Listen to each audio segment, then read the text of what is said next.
बहुत कुछ करने के लिए है जो अभी नहीं हो रहा है, तो जी। मैं उनको यस सर। उसकी फ़हरिस्त गिना देता हूँ।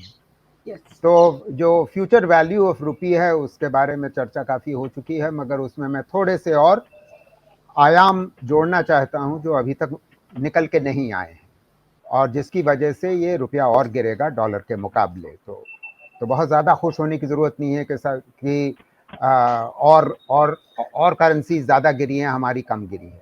पहली बात,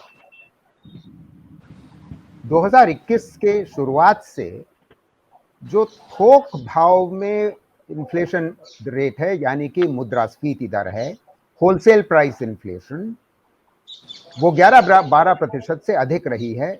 इस समय वो 15% से ऊपर है। लगातार 12% से वो पिछले 1.5 साल से ज्यादा है और वो जो खुदरा सीपीआई है, खुदरा इन्फ्लेशन रेट है, उससे उसकी आधी है, 7% के आसपास है। इसका अर्थ समझना आवश्यक है आपके श्रोताओं को।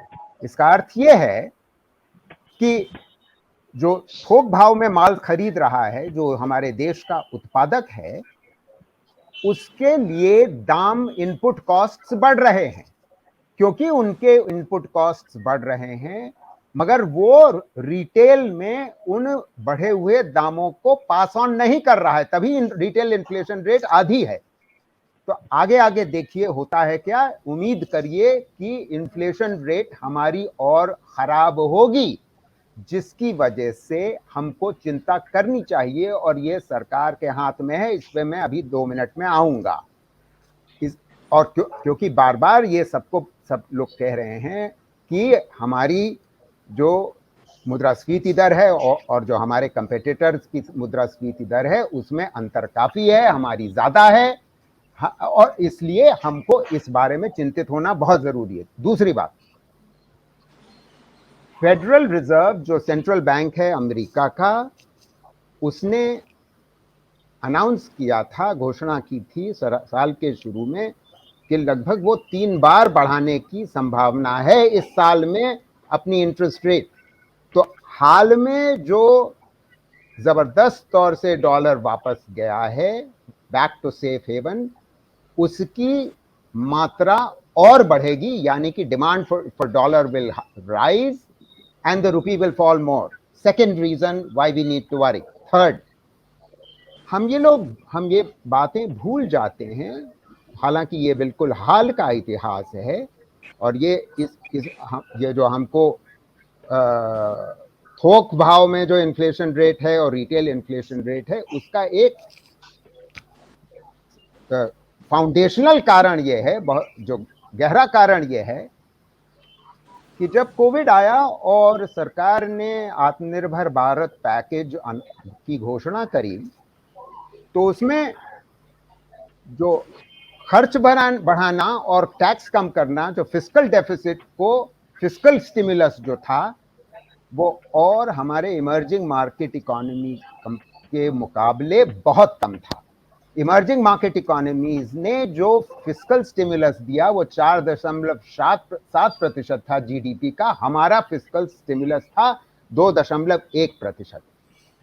इसकी तुलना में हमने मॉनेटरी और क्रेडिट स्टिमुलस इतना भयंकर दे दिया कि वो था 6.5% जीडीपी का, जबकि इमर्जिंग मार्केट इकोनॉमीज, बाकी विकासशील देशों ने केवल 1.9% ऑफ जीडीपी ये स्टिमुलस दिया था एक्सेस लिक्विडिटी में। अब एक्सेस लिक्विडिटी का असर हमारी अर्थव्यवस्था में आप आज देख रहे हैं कि मुद्रास्फीति दर बढ़ी हुई है, तो इसके बारे में भी चिंता करने की आवश्यकता है। अगली बात पे आता हूं, एक अलग मुद्दा। तो मतलब ये आप समझ लीजिए कि गिरने वाला है और गिरेगा, कोई दो राय नहीं है, और इनफैक्ट तेजी से गिरने की संभावना है, जो चिंताजनक बात है, जिसकी वजह से हमारे देश की मुद्रास्फीति दर और बढ़ेगी, क्योंकि हम इंपोर्ट करते हैं, हम ज्यादा इंपोर्ट करते हैं, एक्सपोर्ट कम करते हैं। दूसरी बात, अब अगली बात पे आता हूं, who benefits from the strong rate that we have maintained? जो अभी तक हमने, जो रियल एक्सचेंज रेट अभी तक जो बड़ी स्ट्रांग थी रुपया को, मैं पहले बता चुका कि रियल इफेक्टिव एक्सचेंज रेट हमारी अप्रिसिएट कर रही थी, नॉमिनल टर्म्स में तो गिर रही थी, मगर रियल टर्म्स में हमारी इन्फ्लेशन रेट और देशों की इन्फ्लेशन रेट की वजह से हमारी रियल इफेक्टिव एक्सचेंज रेट रुपए मजबूत था रिलेटिवली। वो उसका फायदा किसको होता है, नुकसान किसको होता है, ये समझना आम आदमी के लिए जरूरी है। इसका फायदा, अगर रुपया मजबूत होता है तो अमीर को फायदा होता है, और जो कम अमीर होता है उसको नुकसान होता है। कैसे? अमीर कौन है? जो विदेश ट्रैवल करता है, छुट्टी बनाने जाता है, अपने बिजनेस के लिए जाता है, उसको कम रुपए में डॉलर मिल जाता है। दूसरी बात, कौन बच्चों को अपने विदेश पढ़ने भेजता है? कोई मिडिल क्लास आदमी भेज पाता है क्या? नहीं भेज पाता, सिर्फ अपर क्लास के लोग भेज पाते हैं। तीसरी बात, किसको फायदा होता है? आज के कॉर्पोरेट्स जो हैं, उन्होंने जो एक्सटर्नल कमर्शियल बोरोइंग्स, मतलब विदेशी बैंकों से जो लोन ले रखे हैं, हमारा जो कॉर्पोरेट है उसके 40% एक्सटर्नल कमर्शियल बोरोइंग अनहेज्ड हैं फॉरेन एक्सचेंज में। अनहेज्ड होने का मतलब अगर रुपया गिर रहा है तो हमारे कॉर्पोरेट्स को ज्यादा पैसा वापस देना पड़ेगा। ये सब चिंताओं की वजह से रुपये को बड़ा मजबूत किया करे रखे थे। इसका नुकसान किसको हो रहा था?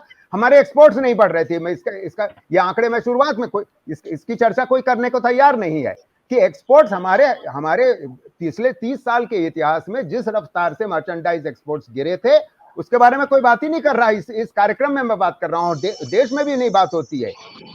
इसलिए सरकार के हाथ में क्या है, मैं उस पे आता हूं, क्योंकि अगर इन्फ्लेशन बढ़ने वाला है, इन्फ्लेशन की बात कर रहा हूं, तो जिसकी वजह से और रुपया गिरने की संभावना है, तो ये किसके हाथ में है? ये सरकार के हाथ में है।